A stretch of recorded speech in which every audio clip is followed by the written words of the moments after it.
Greetings and salutations. This is Abdelhadi with The Bitter Truth, where we ask a lot of questions and we might not get all the answers, but at least you've got some questions to take with you into the night. My guest today is Dr. Kate Balistreri, and she's the host of a show that syndicates out of KABC Los Angeles called Behind Closed Doors with Dr. Kate and Lauren.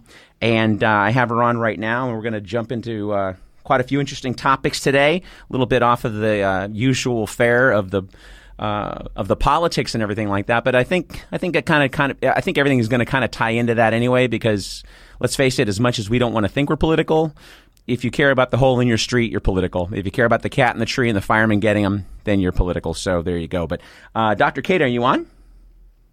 Hi, Abe. I'm here. Thanks so much for having me. I'm really appreciative and very honored that you decided to come on the show. So let's chat. So how did you get into your line of work? What drove you to want to become a clinical psychologist? Great question, Abe. So many people ask me that, and they always say, all shrinks are crazy, right? That's why they get into the field. And there's some truth to that. I think a lot of us get into this field for a little bit of me search. But I was really interested by what compelled people to do the most horrific things that they do to each other and the most wonderful. I've always been curious about human behavior and motivation, so it seemed like a natural fit to go into psychology. And the background is actually in forensic and clinical psychology. So I spent the better part of a decade working in various prison systems and various court systems, doing evaluations, treatment, and testifying with offenders. Lots of high-risk offenders, sexual and non-sexual. That, brought me into working more in the private practice sector because if anyone's ever been in a prison, it's not a pleasant place to be or work. So I got a little burnt out in that context and opened a private practice in Chicago. Then I realized I hated cold weather. Took me a few decades to figure out. So I moved to Los Angeles, where I now co-own Triune Therapy Group here in Los Angeles, and as you said, have a radio show on KABC called Behind Closed Doors with Dr. Kate and Lauren. And Lauren and I address all different kinds of things in our practice, but primarily we're treating trauma and then everything that's born out of trauma. So that looks like a lot. Mm-hmm. We specialize in all different kinds of treatment related to chemical addiction, sex and love addiction, other kinds of relationship issues, disordered eating, personality disorders. Really anything that has its roots in early childhood trauma is what Lauren and I are treating with our team of very skilled clinicians. So that's a little bit about me. Let's see, what else can I tell you? Well, and so in your show, is it a call-in show, or are you guys just simply going over topics with, say, for example, guests and that kind of thing? Both. Sometimes we have guests, sometimes we open it up for calls, and certainly if anyone is interested in hearing about specific topics or they have questions about anything that we do talk about on our show, they can go onto our website, which is www.triunetherapy.com. That's TriuneTherapy.com. And there is a section for them to subscribe to the podcast and shoot us questions or emails with any questions so we can address them on air. Excellent. So it's a great... Okay, I'm sorry. It's a really fun show. We're talking about everything that people only talk about behind closed doors. So that means a lot of things, right? We're talking about addiction issues, mental health issues. Of course, sex and love and relationships are a primary topic for us. And then anything that is going on socially that's related to any of those issues. So it's a pretty integrated mental health show. We're excited. Do you find in this day and age, and by this day and age I kind of mean maybe the last decade, do you find people being more comfortable discussing these kinds of things? Obviously in therapy, I would hope they are, but do you find that they're more comfortable these days discussing these things in public? I would really hope so, but I find actually that it's a pretty polarized situation. There are some people who really embrace mental health and embrace, talking about things and being transparent and authentic. And there are some people who just haven't gotten there yet, and maybe they never will, either because they are navigating some shame around something that they're going through, or their cultural or value system tells them it's not polite to talk about something. So regardless of what people's motivation is for talking about things or not, Laura and I wanted to create a venue where people can get information about these topics that maybe aren't so broadly discussed. Right, and like and more that it's coming from, say, a third party versus I'm specifically discussing my issue in therapy. They can get it almost at a wholesale from the both of you and get a much more clear understanding as to a topic. I used to get that from Loveline when I was a kid, listening to K-Rock with Dr. Drew, and then it went from Poor Man to Adam Carolla to everybody else. But and I used to really get a lot of value out of, there was always the funny guy and Drew was the straight guy, but they really did a good job of getting those things out there. So you're driving home from work or something, and all of a sudden you're I can relate to that. And sometimes people were just dumb, but for the most part, gosh, I got so much good information out of, what I mean? Because some guys like, or some girls just, talking about something dopey, and it's just wait for her to get on the show, which is awesome, but whatever. But but I wanted to, we had some conversation before today, and I wanted to talk to you a little bit about some of the topics that we talked about a little bit there. I know they're going to be examined in your book, and I'm sure you guys go through this on your show as well. But we're talking about various levels of betrayal and the how illogical rage can be. Some people just lose their fucking mind when something is over, and they can't take it, and they just snap. And there's no valve, like they just don't allow for themselves to have a valve. Like we were talking about eroticized rage, for example. Yeah, well, let me just pivot on what you just said. So it's not that people don't allow themselves to have a stopgap for rage. Sometimes people just have no training and or no capacity to regulate their emotions. And so it's not really a question of choice. It's a question of capability for some. And I'm not saying that to give people a pass, because if you're one of those people who does struggle with regulating rage or any emotion, it's time to get into treatment to learn those skills and build in the stopgaps. But yeah, I mean, rage is a really tricky emotion for people. And often a lot of people assume that rage is about anger, but it's really not. Rage is about panic, right? And it's usually compelled by anger. But when we get into that point where we are so enraged that we can't control ourselves, it's because psychologically or physically we feel so threatened and so terrified that we would do anything to change that feeling or the circumstances that are creating it. Wow, I've never heard that. Rage is a reaction to panic. I've never heard it. But you know what? When you think about it, I mean, it is so true, because I mean, I got asked something a few years ago. I won't get into a whole bunch of gory details because I want you to talk, but because I had done some work and I had, probably seen somebody for roughly about a decade, and most anyone will tell you that it didn't stick, but that's okay. But yeah, go back. It didn't take the first 10 years, you fucking asshole. But no, I was able to at least, provide some stopgaps for myself, because it didn't end well. It was a lot of lying, a lot of not cool stuff. And so I had a couple of good girlfriends, one of them being my sister-in-law, that I could actually say, hey, listen, if I got a temptation to text her or do something, I need to just text it to you or whatever. And that seemed to work really well. I mean, it's been close to 4 years and we haven't spoken, and I have no desire to. But it was just also because through that those initial stages, you go through the grief and everything else, I was able to at least have some measure of a way to decompress that, like there's that physicality of having to do it. But anyway, I don't want to keep on going. You're the expert. I want to talk to you about it, but just to tell you how amazing that revelation is, because I never equated rage with panic, but it was panic. It was sheer, my life was over. There was a hole in my life. What was I going to do? How was I going to be? And all these big, huge universal questions that one can never possibly answer like in 15 minutes. And so I guess the reaction is rage. Right. Even when you think about, your run-of-the-mill bar fight, what happens there, right? Someone makes some sort of threatening or a perception of a threatening statement to another person, and then fists start going. Why? It's panic. You've threatened my very sense of masculinity, or you've threatened my autonomy in this bar.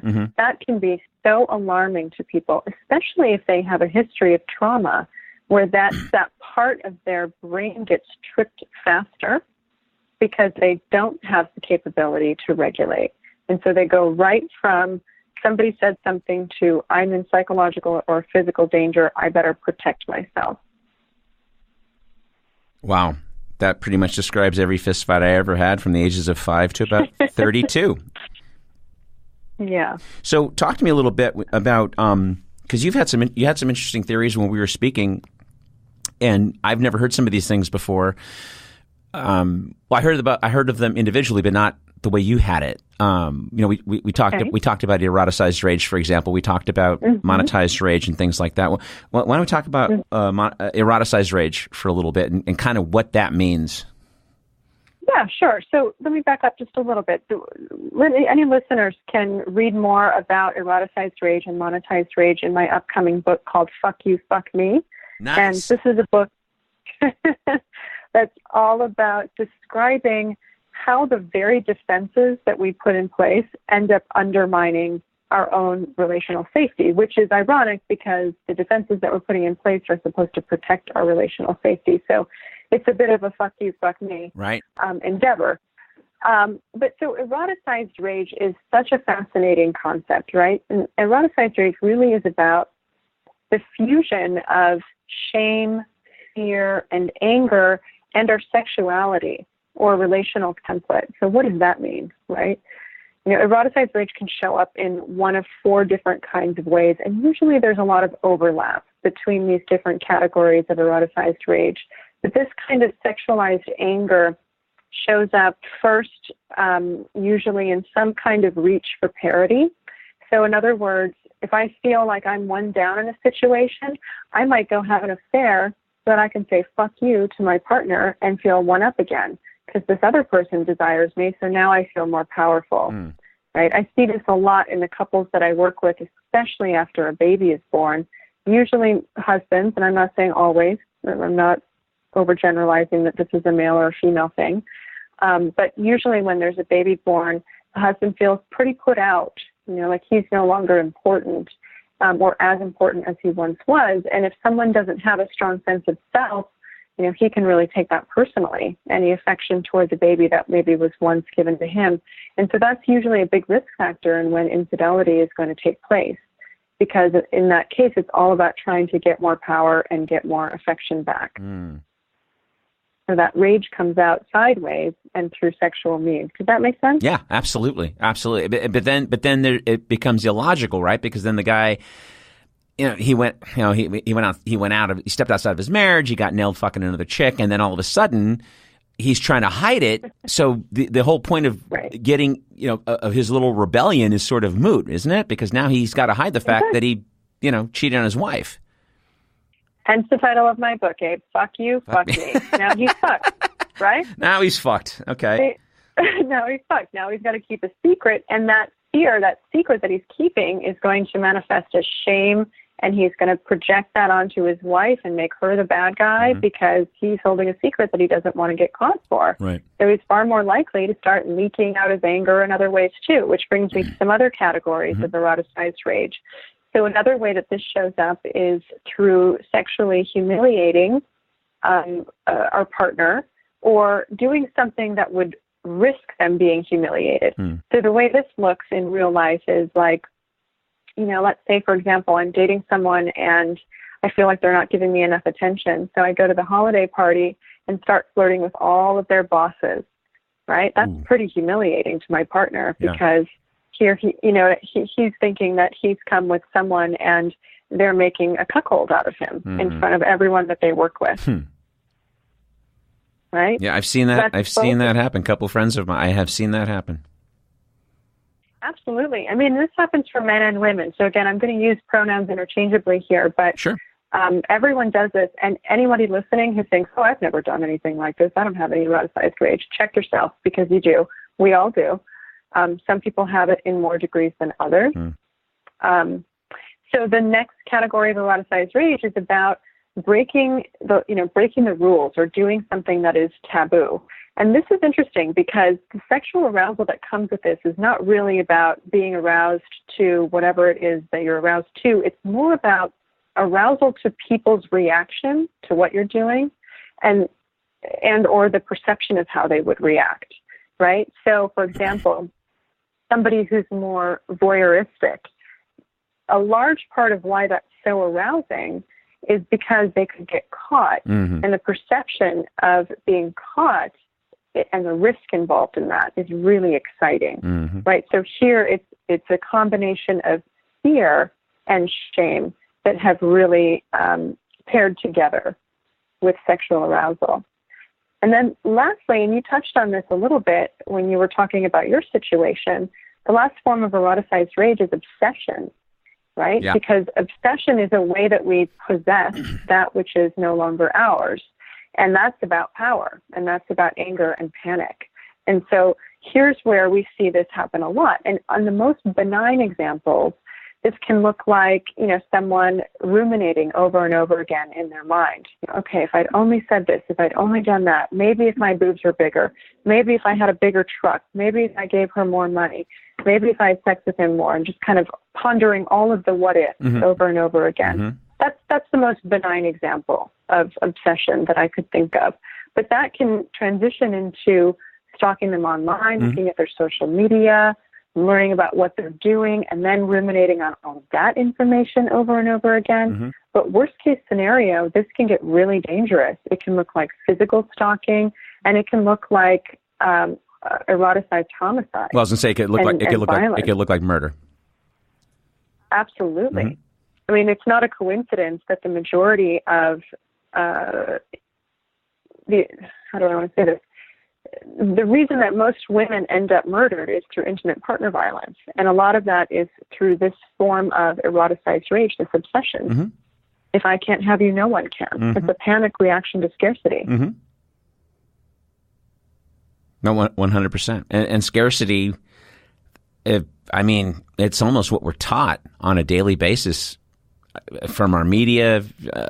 We're taught more fear than faith. We're not taught hope or love, really. We say it, but even our elections, how they're based on fear. It totally, like codependent frauds. And like last night, before we went to go see this band last night. And before we went, got this political discussion, and one of the guys was saying, well, so we're going to have a bad Supreme Court pick because you guys couldn't vote for Hillary. I'm kind of going, that's interesting. So basically it's like the adult children of alcoholics.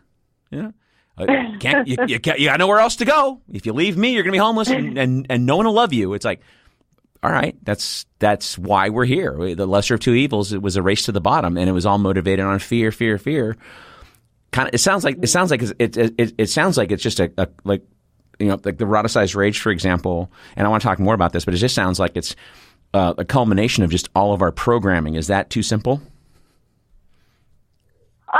Well, I'm not sure I understand what you mean by that, but eroticized rage forms from a lot of different ways, right? Sometimes there are genetic influences that increase somebody's capacity for anger or decrease capacity for anger regulation or emotional regulation. And then usually what happens is there's a confluence of lots of different variables that we're exposed to in our environment growing up. And that creates the tapestry of our arousal template. So we all have an arousal template. We're like little snowflakes in that way. Everybody's is a little bit unique. So one person might have a thing for feet, and another person might have a thing for blondes, and another person might have a thing for jaguars, right? All of this gets fused into what we think is sexy and what turns us on and gets us going. And so when someone has a rage template built into that, it's usually because they were exposed to something at the same time that they were aroused. So it can be a lot of common influences for someone's arousal template are pornography, different kinds of childhood situations, if there's any abuse or neglect. I know I worked with a man once who his mother was a sex worker, and he would hide in the closet often when his mom was working. And so he was often exposed to her work through the closet doors, and he would hear that. And later he developed arousal for the sound of women's shoes, because as he would hear his mother come up the stairs and the sound of her shoes on the concrete, he then, not decided, but that became part of his arousal, because he would hide in the closet and masturbate to self-soothe. Wow. Wow. Okay. Okay. Wow. Well, see, I'm so naive by comparison. I always tell people, my kink involves a basic PG-13 script with an R-rated punchline. I got nothing on this stuff. Like I think I do, and I'm kind of like, nah, I got nothing. I'm like, I got nothing. But so, for example, how would you treat whether it's a man or a woman? They're in your office, and I know this is a big general question, but how do you go about a program, say, to treat someone that you think is capable of taking that next step? They're not even say murder or physical assault, but they're already stalking him online, or they're telling you, and I saw on his Facebook he did this, and he already met her mother, whatever. How do you sort of start to not combat it, but to treat that, to kind of start mitigating the damage? Yeah, that's a great question. I think the first thing I would do is, help them parse out what is a normal reaction to the grief of a relationship ending versus what is a more fantasy-based obsession reaction that is dangerous to themselves or to the other person. And if there's any imminent danger to themselves or the other person, then of course we would develop a safety plan and really start thinking about containment and how do we redirect when those impulses or compulsive behaviors come up. Because if somebody is ruminating and they're not acting on it, that's one thing. But if they're acting on it, that creates a different level of exposure for themselves, emotionally and potentially physically for them or the other person. So it can be pretty involved. But I would say if somebody's feeling that way, the best thing to do is to get support immediately by somebody who is an objective other. So awesome, go to your friends, go to your family. But if they're people who are going to fuel your fire, they're probably not an objective other. Right. Right. It's great. It's great to have friends who are like, yeah, that person's an asshole and he deserves it and go slash his tires and that's awesome. But that's not helpful, right, in the long run. I'm lucky. I'm really lucky. I got some smart friends, and so because I know exactly what you're talking about. Because I mean, if one of my friends is going through that, they want to hear me say that shit, and I just don't do it. And I'm like, well, dude, or if it's a girlfriend, I'm like, just walk away. Just walk away. Get back to the gym. Hang out on the beach. Read your books for 6 months. Go play with your kids. This isn't worth it. I mean, they're going to put you in jail. It's just, that kind of thing. It's like, and I'll agree. I'll commiserate. Yeah. She's a bitch. He's a bastard. Like, I get it. But then you got to start getting them you got to start getting the folks that you love out of that hole, out of that thinking. But really it has to start with them, right? Because we can lead a horse to water, but somebody ultimately has to be able to 100%. Want help and want redirection. 100%. So, okay. So, and we talked about monetized rage a little bit too, and and we're going to come back to this. Isn't like we're going to go through these sections and then just we're done. But I want to sort of get everything out because you had so much to say that the little bit we talked before. When you're talking about monetized rage, and I know that marriage and sex are the two, or marriage and sex, money and sex are the two reasons why marriages fall apart or relationships fall apart. But how money, sex, and child rearing differences? Yeah. Yeah. Okay. Yeah, absolutely. So how does monetized rage, play into it the same way, say, that eroticized rage does? I mean, how do people express rage with money? Great question. So much like with eroticized rage, monetized rage is the fusion of people's anger, fear, shame, and need for power and their relationship with money. So oftentimes the way this looks in relationships is people, creating a currency for themselves in the relationship where their value is monetized. And this can happen with men and women. So when we objectify ourselves, either sexually or monetarily, people learn to treat us in a way that negotiates with that currency. So, I mean, I live in LA, in Beverly Hills. I see this all the time, just walking around the streets. People, men especially, will have a really nice car and they think their value stops there, right? I've got this Ferrari. Don't you want to date me? So they're objectifying themselves. That's a form of internalized, monetized rage.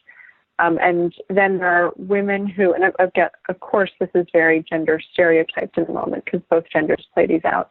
But there are women who will say things like, he didn't take me to a nice enough restaurant, so I'm not going to sleep with him tonight. Oh, right? I know. I got friends that have said that. Yeah. So that's a type of co-occurring monetized and sexualized rage, right? Mm-hmm. So I'm withholding my sexuality from you because you didn't demonstrate I was financially worthy. Right. So again, think about these 4 paradigms: power and the restoration of parity. If I feel less than, I'm going to use money as a way to one-up myself or one-down you. If I'm feeling like I am particularly shameful or feeling taken advantage of, I'll use money to humiliate you or to seek revenge, right? So how many times do you hear that story about a couple who gets divorced and one of them drains the bank account and moves to the Bahamas or something, right? This is a form of monetized rage. Okay. And then so a real quick backstop here. You mentioned that a guy will get a Ferrari and then, just kind of stops there. Hey, don't you want to date me? I got a Ferrari. Haha, whatever. And sadly, I know some guys like that. Not a bunch, but I know some guys like that. And but then the flip side, because women, at least women that I've dated, women friends, they all want to be seen for their inner selves, not just their outer beauty, whatever. So, but don't women have that tendency? I love how you say that with the dripping sarcasm. It is. No, actually, it is dripping sarcasm in that I don't completely take them seriously because they say that, but then don't they objectify themselves and stop there at the same way the guy with the Ferrari does? It's like, like you could toss a lot of people do. You could toss a quarter off my ass and it bounces 6 feet into the air, and I've got these pillowy lips and these big beautiful eyes and blah blah blah.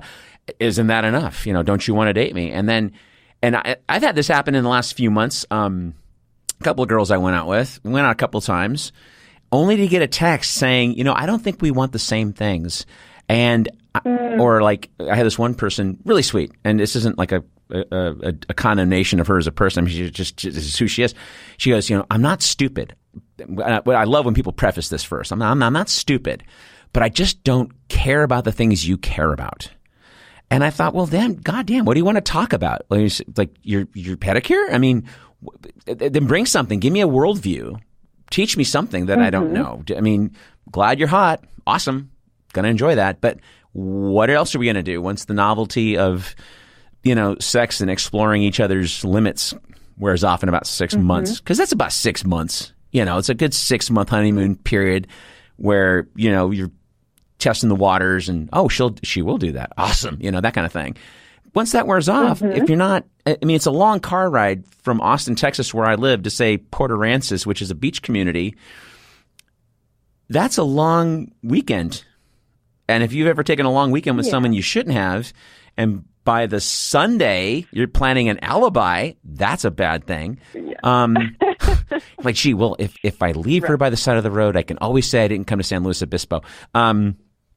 But you bring up a really good point, Abe. We live in a culture right now that supports a very kind of one-dimensional understanding of ourselves and relationships. So there aren't a lot of real depth exchanges happening. We also live in a culture right now where dating is both the easiest it's ever been and the most challenging, because we have all of these different apps available for dating, and people have become commoditized, right? So here's an example of where eroticized and monetized rage cross over with these dating apps, because people are starting to objectify each other very quickly and without even any real consideration, and everyone is disposable unless they stand out with the most extreme offerings to provide. And even in that case, I'm seeing people's attention spans develop tolerance. I'm just going to keep swiping. If you say one thing that doesn't jive with me, you're done. Next, swipe some more. There's always someone else available to titillate the mind or titillate your senses, right? And so it's a really scary place to be culturally, because people are being reduced down to their most rudimentary qualities, and that usually means the most superficial. And so when we think about the way men and women are socialized, often men are socialized to be providers, they're socialized to have money, they're socialized to be protectors. So what does that mean? means get the nice car, because in some ecological and biological platform, women interpret that as being secure, right? But it's not the whole definition of who a person is. And the same, women are socialized to be beautiful or to look a certain way, be thin, be curvy, be amenable, be smiling. And all of these attributes are lovely, and on some level speak to a biological imperative of procreation. And so men see that and they think, awesome, that's what I want.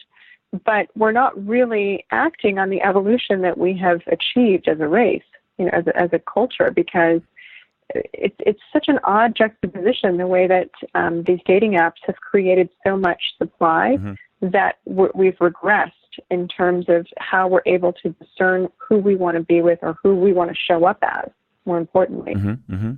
Well, I mean, let me ask you something kind of to piggyback on what you're saying, and it's basically a question.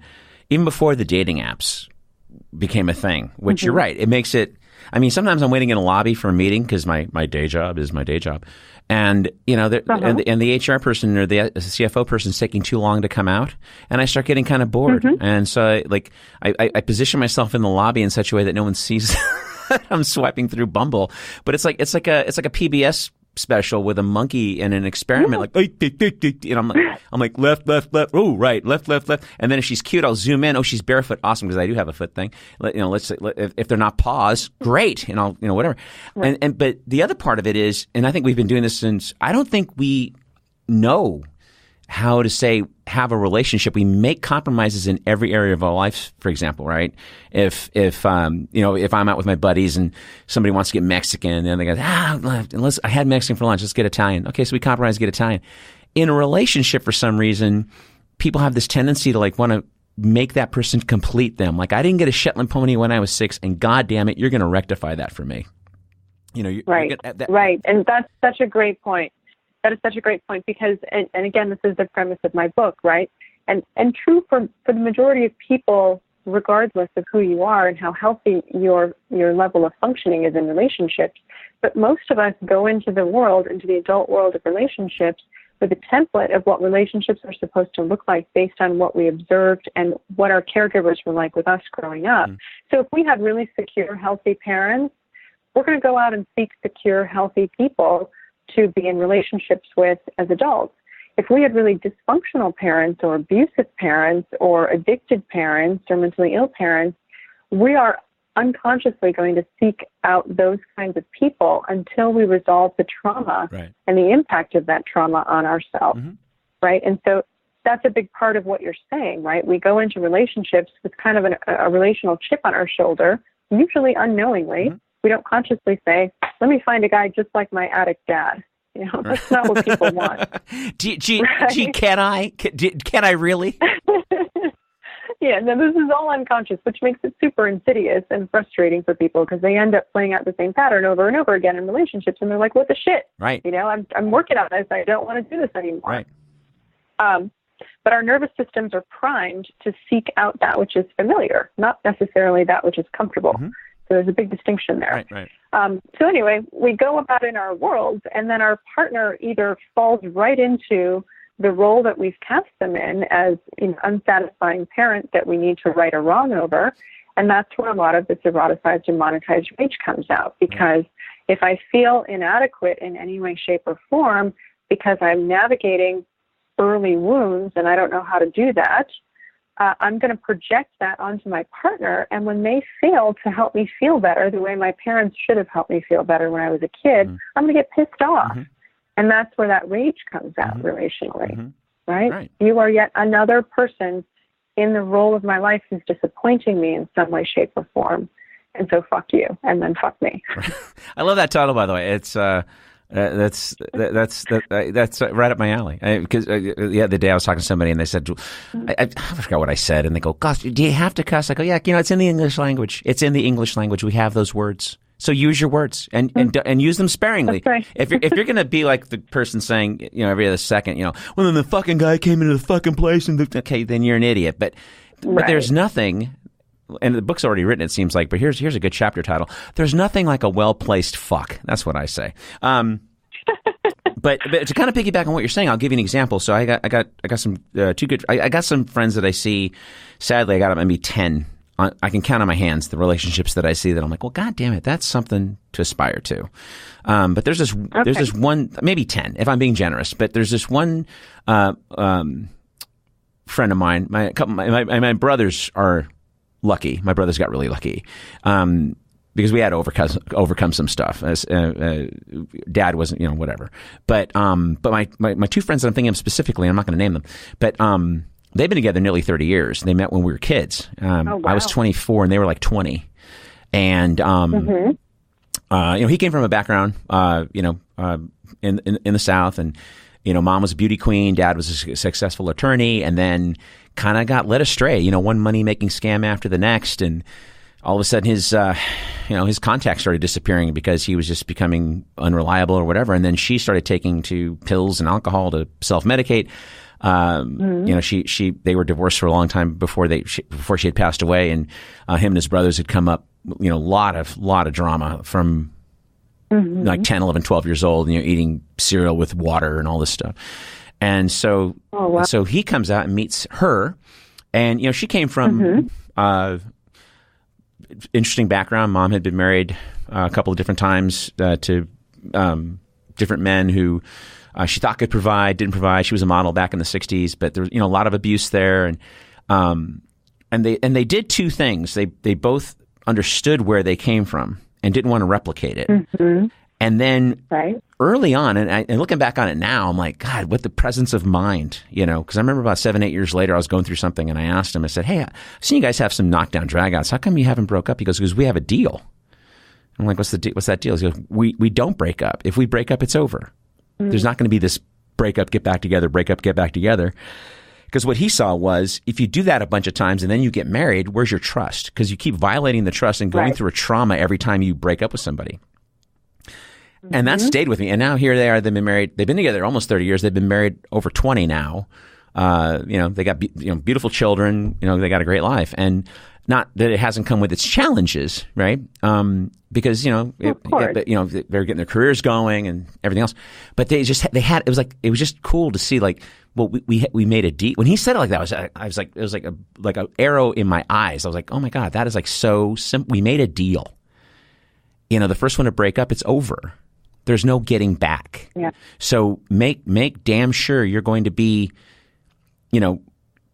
whatever argument we're having, whatever disagreement we're having, whatever discussion we're having, you better make damn sure that this is going to be the deal breaker, because once this is over, it is over. And it just sort of put them on a different level, just, logically. Yeah, well, of course. I mean, it creates a context where they feel safe, right? They feel safe to be angry with each other. They feel safe to be disappointed with each other because they know that neither of them is going to be leaving. And that's really key. It's beautiful, actually, to hear you describe it, because they're really protecting their coupleship. There's a psychologist, Stan Tatkin, who talks about the couple bubble, and they're doing a great job of maintaining their couple bubble, because in it, they can fight and they can disagree and they can do all of those things, but it's always the two of them against the issue, not the issue in between the two of them. And that is a healthy way to interact. It creates a strong interdependence and, really functional way of communicating most often. Well, see, and I bring that up because you made the point earlier of people kind of replicate what they have. And my theory has always been people do one of two things. They either replicate what they have, or they kind of fight against what they had to do better. Like they see what they had and they go, well, that was kind of shitty. Well, how do I make a better situation for my life and my kids, Absolutely. That kind of thing. And that comes with introspection or therapy or sometimes both. And that's great when people can have that. Absolutely. So, I mean, so when do you deal specifically in individual, do you deal with couples therapy at all, or is it just individual therapy? Yeah, I do individual therapy. I work with a lot of different couples, especially after there's been a betrayal or there are any kinds of sexual issues within the coupleship. Okay. So how do you see that playing out in that dynamic? I mean, I've had friends of mine go through couples therapy, for example, and one of the two will always say, "Oh, he's on her side or his side, or vice versa." How do you kind of fight against that dynamic? It's a great question. I start off my couple sessions by explaining to couples there are going to be times when you feel like I'm siding with your partner, and there are going to be times when your partner feels like I'm siding with you. And that might be true in the moment, but ultimately, I'm the therapist for the coupleship. I'm not loyal to either one of you. I'm loyal to the relationship, and that's my client, not either of you individually. So with any communication that we have, I mandate that couples include each other on it. So even if they're texting me to change an appointment time, is your partner on the text message or on the email? If not, why not?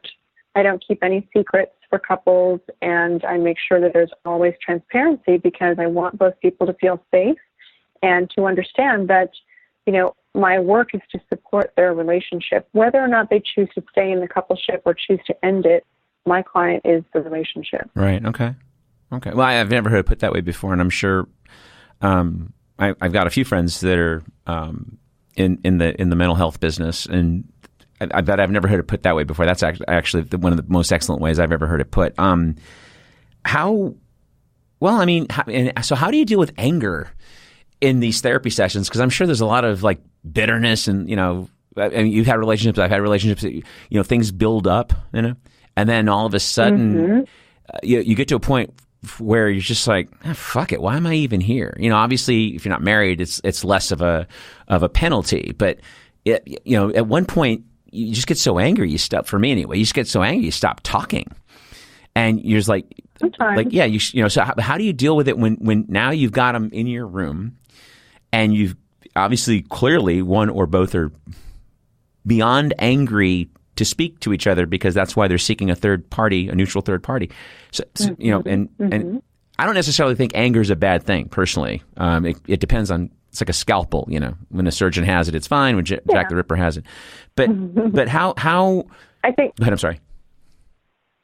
I think you're right. Anger is not necessarily a bad emotion, but a lot of people are afraid of anger, usually because they had negative models for it growing up. Either it wasn't allowed to be expressed growing up, or it was expressed in a blind rage or a fury, or there were a lot of punishments issued around anger. So anger can be really scary for people individually and especially in their coupleships. But the way that I look at it first and foremost is to think about anger as a secondary emotion, right? Because what is anger communicating to us as individuals? It's saying, I don't like the way I've been treated, right? So anger in and of itself is a really activating emotion. It's protective, and it's necessary biologically to survive. Because if we didn't get angry, then people would just bulldoze over us and we would never get anywhere in life. Right. So I think it's helpful to kind of understand first with couples, what is the anger trying to express? But as a secondary emotion, anger is always swooping in to save the day when there's a more uncomfortable emotion underneath that. And usually those emotions are things like feeling hurt, feeling rejected, feeling helpless or powerless, feeling shamed, all of these other feelings that are more passive. We feel stuck in them as opposed to activated in them. So we've got to get to the feelings underneath the anger to try and resolve some of what's going on there. And then some of the anger dissipates, right? Because again, anger is an activating emotion trying to help us right or wrong. So I look at it from that perspective with couples, and then we look at the whole spectrum of anger, everything from resentment all the way to that fusion of anger and panic, rage, right?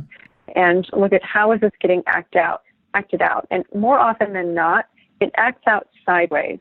People are very passive aggressive with each other. They're not direct.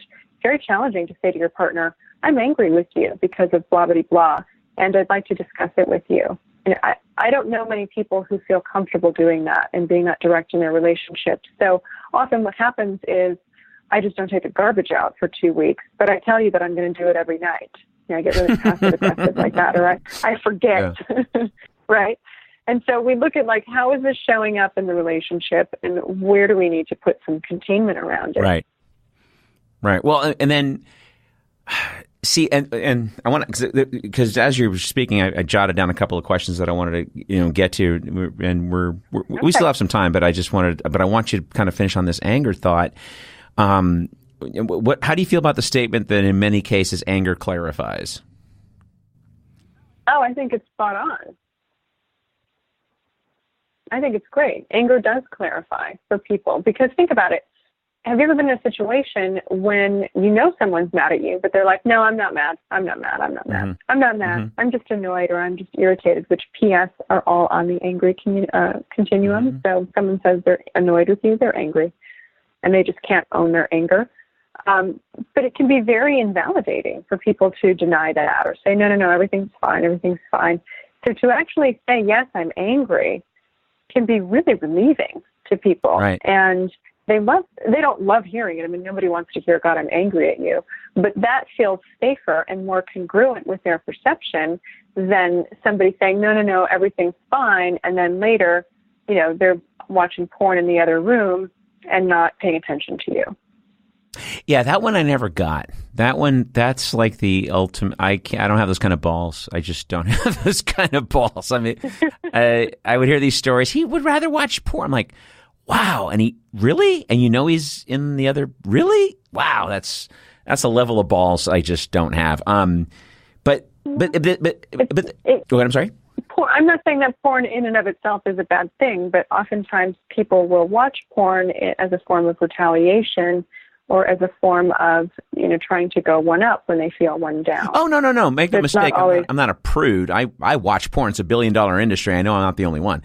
But my point is I could never do it with my girlfriend in the house or in the other room to be that mean. I just don't have those kind of nuts to sit there and say, well, I'm going to go watch something, or while you're naked in the bed, but I'll show you. That's just kind of a level of, right. I'm just not that guy.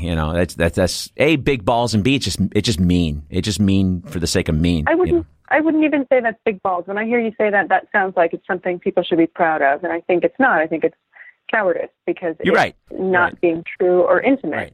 Well, I mean, or balls with the. It's saying I'm mad at you, but I'm not willing to take the risk to tell you I'm mad at you. So instead, I'm going to go over here and sexualize my anger and do that. Well, I guess when I say big balls, not as a compliment, but like just that you don't care about the fallout, because there will be fallout. If you don't think that going into the other room is going to not have fallout, that's what I mean. Not like, hey, way to go, dude. I'm just simply saying that, like you just don't care about the fallout at this point. It's just. You just don't, you know what I mean? It's like fuck taking out the trash. I'm gonna watch this guy tit fuck this chick and screw you. And you put on your best Victoria's Secret, but fuck you, fuck me, and fuck you back. Blah blah blah. Right.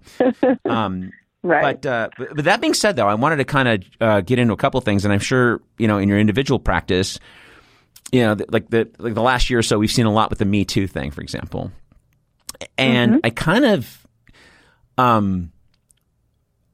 And how am I going to say this? Yeah, fuck it. I'll just say it. I see that there's different. You can't take a Harvey Weinstein or a Charlie Rose and put them on the same level to say, and even though I didn't like him, like an Al Franken. And they just seem like two opposite poles of like, yeah, was Al Franken tasteless and whatever, asshole move, obviously, but to put that same paintbrush across, like to take, assault and rape and compare it to, say, the level of like a frat humor. I don't know quite where the continuum stops making sense. You know what I mean? And so that's kind of where, like, I see a lot of, I call them quasi-feminists because they're too much of an apologist for it. But some of these women are coming out saying, "Hey, listen, man, you're a grown up." But then some of them are flat out rape and assault. So obviously these people need to be punished. But how do you see in your individual practice? Do you see different levels of people with a real grievance, or maybe they're just too sensitive? I'm not going to say someone's too sensitive, because that's really invalidating of their experience. And if someone feels harassed, then that's harassment, right? Whether or not it was someone's intention. But I will say that, and I've never worked with Al Franken or Harvey Weinstein directly, so I'm not going to diagnose them. But if what's been presented to the media is as is in real life, then certainly I would say Al Franken, he made some poor judgments and some, social faux pas that were hurtful to people. Do they rise to the level of offending of someone like Harvey Weinstein? Of course not. That doesn't denigrate the amount of hurt that it caused to the people that it did hurt. Sure. No, I understand. Right? So I want to. So I wouldn't say necessarily that I would put them in the same camp of offender, but all of their behavior is born out of eroticized rage.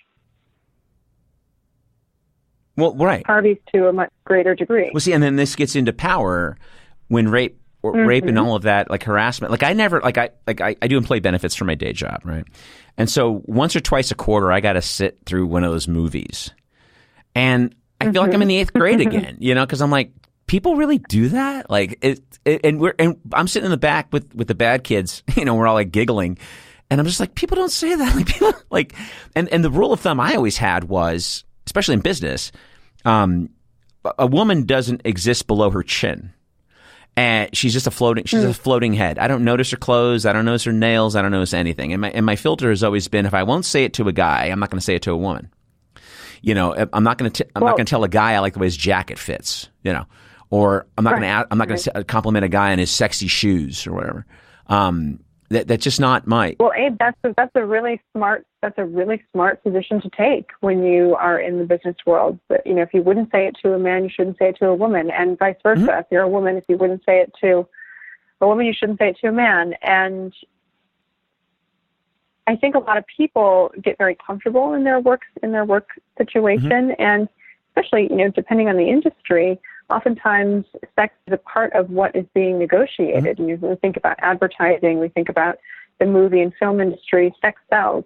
So people are often having conversations directly and indirectly around sex and appearance and all of those things. So it can be challenging sometimes to find the line that is appropriate. But my business partner and I actually created a consulting package for companies to help them preventive measure, kind of Me Too-proof their office. Smart. And nice. Teach the employees about what is the kind of culture that perpetuates inappropriate comments and behavior, and what is the kind of culture that perpetuates equality and safety in the workforce, and why are those things important? Because a lot of the things that I'm hearing in terms of backlash from men are like, well, what the fuck am I supposed to say to women? How should I even react? I can't say they look good. I can't say. No, you can't. Like, what am I supposed to do? I don't know. And yeah, the reality is you probably don't want to. Why do you need to do that in a work setting? Right. Why is that necessary? Right. But a lot of people need education around that because they were socialized to think that women want to hear that they look beautiful. And to be fair, a lot of women do want to hear that, but not when it comes up to their work performance. There's a very distinct line there. And most women that I work with say, no, I don't give a shit what I look like at work. Right. I don't care what you think about my shoes. Right. I show up in what I want to wear because that's what I want to wear and that's how I want to look. But I don't do it for you, so shut the fuck up about it already. Well, see, women get very upset about it. As well they should. Understandably so. And see, and this is the thing, like I got lucky up and through my 20s. I had a few female bosses. And not that I didn't have any male bosses, but I had female bosses. And so I was just like, I was used to the idea. And so it didn't bother me. And this was like back in the 80s, when we lived like in black and white and had to, churn our own butter. But the thing I learned was just what I said, So and I was working in entertainment till my late 30s. I worked at a couple record companies. I worked at a film company. I played in 3 different bands. And obviously, when you're playing in a band, it's one thing, it's one language, and women make themselves available to you. But like when you're working, and when you're at a job, and a woman especially is in a position, I just intuitively, because I guess my mom just got that they need to be treated the same way a man needs to be treated with a modicum of respect. And I thought, well, what's the best formula for that? Especially if like super attractive women, you're like, all right, well, they don't have a body. They don't exist past their chin. And I'm looking at one eye, not both eyes, because that's too unnerving. So I look at one eye to make eye contact, not both eyes, and that way you don't come off like Charles Manson. And then you just don't say. Why is eye contact too unnerving? I read this. Well, you might be able to tell me better. I read this in an Esquire article back in the late 80s, and it was how to shake hands and do all these things. And the one part of it was a really great piece or a little great point that if you look at someone in both eyes with both of your eyes, you are now giving them no space mentally. They are locked in with you. But if you look at their left eye or look at their right eye or maybe their nose, it gives the impression of eye contact without looking away, but it also doesn't create this like force field beam thing that looking at them in both eyes do, which was good for me because my dad's an Arab and that's how we learned to look at people. It was like, both eyes. And so it was, and I was always being told that I was so intense, and personality wise, I guess I'm still intense, but at least I don't get that unnerving thing that I used to get when I was a kid. God, you're looking at me so weird. And I never understood what that meant. And then when I read that article, I was going, oh, that's probably what they mean. So I started practicing that. And I realized that the comments about, people being made to feel that I'm so intense, that kind of went down quite a little bit because I wasn't looking at them in both of their eyes with both of my eyes. I would look at a cheekbone or a nose or an eye, but not both eyes. Anyway, that's my little armchair amateur psychoanalysis, but no, that's really interesting and not far off, really, because when we think about it, our eye contact is the place where limbic resonance takes place, right? So my limbic system sees into your limbic system and vice versa when we make direct eye contact. That's why it's so unnerving for people. Okay, see? And okay. Yeah. Well, see, it's also the foundation for empathy and connection and intimacy, right, because of that limbic resonance and mirror neuroning. So it's understandable. If you've got intensity brewing, people would feel that. Right. And in a business setting, you don't need to be intense, and women already get enough gas. They don't need to have more gas thrown on them, But that's always been my filter. We had a situation a couple weeks back at a bar. There's this one person, she comes in and plays pool all the time, but she also works there. And she's very tall. She's about maybe 6'1" or 6'2". Kind of exotic. She wears like cool, funky goth clothes and she shoots a mean game of pool and she'll come in and practice by herself. So it's like a total scene she's creating. But one night she was waiting on us and a buddy of mine asked how tall she was. And I just went, ugh. I didn't say that, but I was like, and she didn't even respond. She just looked at him and walked away. And he was like, what's that about? I said, dude, if she was a dude, would you ask her how tall she was? You wouldn't say that. But she's wearing the fishnets with the line up the back of the stocking and the cute little ankle boots. So you're going to ask how tall she is. And it's, that's the difference, But as we're kind of closing out really quick, and I definitely want to have you back on, because this has been great. And there's so many there's so many topics on all of this to talk about. But this is sort of something that's been kind of on my mind a lot, and we can obviously touch on this for a hot second and then come back another time. But this is a challenge I've had dating. Like, for example, without being too much information, you have to be careful now, I think, with role play and like trying to suss out what your partner wants, and hopefully you've talked about it before. But how in the age of Me Too and Trump and all this stuff, the pussy grabbing and all this nonsense, which isn't nonsense. I mean, he did it and he's an asshole, but I just mean, there's all these things that are just kind of thrown on you now. Like, oh, I better watch it. I better not, this might get misconstrued, or I hope she doesn't think this, or, well, if I pull her hair, is it assault? I was like, did she want me to? I mean, how do you navigate what you used to do so easily? And now it's like, can it come back to hurt you? Even if you had some discussion about it beforehand, you talk about what you like and you talk about those things over a few dates, and all of a sudden, does it go south? I mean, thankfully for me, I've not had it go south. I've not had, the cops called on me or anything, but it could happen. Yeah. Well, I think that's a really good question. And what I would say, I'll say a couple of things. So one, there's no such thing as bad sex as long as, or inappropriate sex as long as people are consenting, right? So within the paradigm of consensual sex, you can pull hair, you can spank, you can play out rape fantasies, you can do all of that. But what's necessary is consent and communication beforehand, 100%. Not in the heat of the moment, right? And I think that's where a lot of people get confused because, we want to be passionate and liberated and free in our sexuality. Of course, that feels great, but without the safety foundation and the communication foundation, it can be really dangerous for people, both in terms of their own exposure to liability, but and also being re-traumatized or traumatized in general. So I would say talk about those things, when you're not in the heat of the moment, and, talk about what you both need in order to feel safe, what feels fun, and then have a safe word. if you're going to go down that 100%. path. So that if one of you is feeling uncomfortable in the moment, you just say the safe word and then it's done. Right.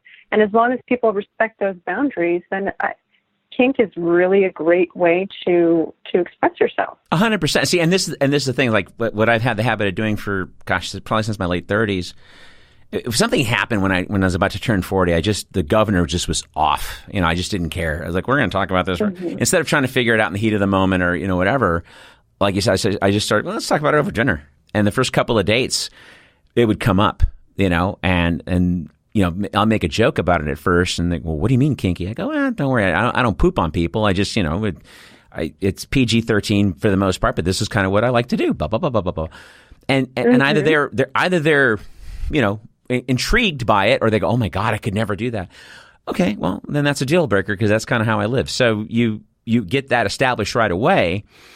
And get it out of the way right away. So then that way you're not having any, weirdness come up. I mean, I just don't think it's that hard to do. But then still, it doesn't mean that it's the best laid plan. All you need is one person, despite the most logical, common sense things, for them to flip out. You know what I mean? It's that's kind of, I guess, what I'm getting at. Well, I don't know exactly what you mean by flip out, but certainly people can be open to an idea and then later, as they're experiencing it, realize, this isn't for me. I need to stop. Right. This doesn't work.